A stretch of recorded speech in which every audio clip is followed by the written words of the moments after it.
Sculpted by Aimee, we are an Irish brand.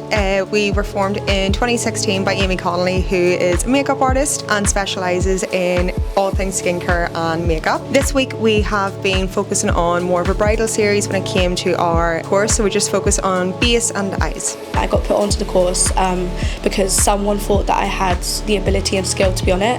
So I'm really grateful for the opportunity, and I feel like I've learned a lot. Having someone who understands all the products from head to toe, being able to explain to us how to use the products and what we can do to enhance our makeup has been really interesting and really fun. Coming into this experience, I feel like I really struggled with eyebrows and eyelashes, and I told that to the tutors and they really worked me through that, so I feel like now I'm a lot more confident. I love how personalised it was. I feel like every time I had a question, the tutors were right there to help me with it. They gave me any feedback I needed. They really helped me work through it, so that was definitely a super useful part of it. What makes a successful makeup artist is definitely having confidence in yourself, knowing that every day is a school day. So constantly being open to learning and having the most confidence in yourself. Get as much information as you can, try out as many makeup trends on your friends, family, get as much practice as you can.